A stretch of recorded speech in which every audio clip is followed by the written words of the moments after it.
Hello, welcome to Thursday, March 10th. Good to see you. Today's reading, we'll start with an intro to the book of Joshua and read Joshua chapters 1 through 3.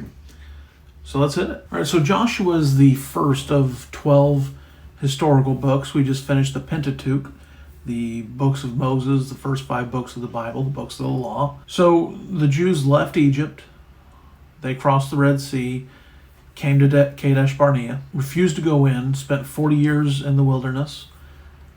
Moses disobeys God, isn't allowed to go in, dies, and so now Joshua is the man in charge. Moses was the servant of God. Joshua was the servant of Moses. So the writer of this book is Joshua. Joshua 24 verse 26 says this, "And Joshua wrote these words in the book of the law of God, and took a great stone and set it upon there under an oak that was by the sanctuary of the Lord." And so the theme of Joshua could be claiming our God-given possession. So Joshua is the same name in Hebrew as Jesus is. So sometimes people get confused when they read the book of Acts, and Acts 7:45, when it talks about came after, brought in with Jesus into possession of the Gentiles. That's actually Joshua. Now, as I mentioned a moment ago, Joshua was the servant of Moses. Good leaders are also good followers. Good followers are generally good leaders. And here we see that certainly is the case. Joshua is a great follower, but he ends up leading the nation of Israel to take over the promised land. I heard a preacher say one time that you lose the right to lead when you forsake the privilege of servitude. And serving should be our first job. Key verse in this whole thing is Joshua chapter 1 verse 8. It says this book of the law shall not depart out of thy mouth, but thou shalt meditate therein day and night, that thou mayest observe to do according to all that is written therein. For then thou shalt make thy way prosperous, and then thou shalt have good success. Then the key event is crossing the Jordan River, which we'll read today in chapter 3. Now, when we get to each book, it's going to be Christ is portrayed as, is going to be part of it. But here, Jesus actually shows up.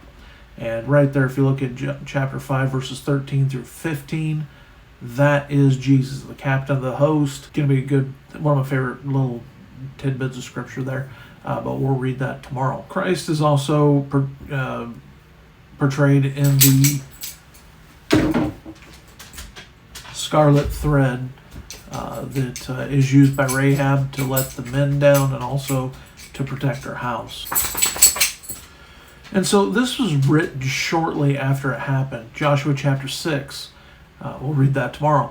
Verse 25 says this, "And Joshua saved Rahab the harlot alive, and her father's household, and all that she had, and she dwelleth." And so that's present tense in Israel even till this day, because she hid the messengers which Joshua sent to spy out Jericho.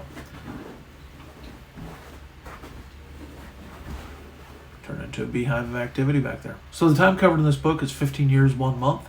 It was written about 1451 BC, 24 chapters, 658 verses, 18,858 words. And again, I didn't count. Here is another way that you can outline this book. All right, chapter 1. Now we see here the first word, thou. And so there's a connection between Moses, there's a bridge to Joshua, the first 5 books of the Bible to the history books of the Bible. So that now shows continuity. The Lord speaks directly to Joshua, gives a commission, gives a command. And as we mentioned in the intro, verse 8 has to be a key of this book. Joshua then commands. He was supposed to take charge, and he did. And like I said before, there's a correlation between being a good leader and a good follower, and vice versa. Chapter 2 is the story of Rahab. The spies go in. Now remember, the spies they learned at Kadesh Barnea. The spies weren't going in order to see if they should do it, but just how they should do it.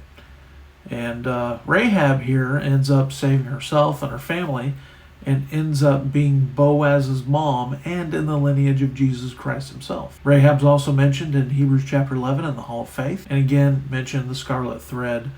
We just did a message on that recently about the Scarlet Thread of Redemption. All right, chapter 3, we come to the crossing of the Jordan River. Now they're at Shittim.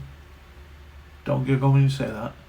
But I'm going to put up a map here. Let's put it up over on this side, shall we? you see where the arrow ends up. That arrow ends up, even though it doesn't list, shows you where Shittim is. It's on the east side of the Jordan River, and they're going to cross that way. But you also notice there towards the bottom is Kadesh Barnea, and that's where they should have crossed 40 years ago. All right. So Joshua's going to be a lot easier to read than the first 5 books are. Well, maybe not, Genesis. But a lot of stuff's going to start happening. Battles, taking over lands, and dividing it all out. So should be some fun reading, and we'll be through Joshua in 8 days. Catch you later. Have a great day.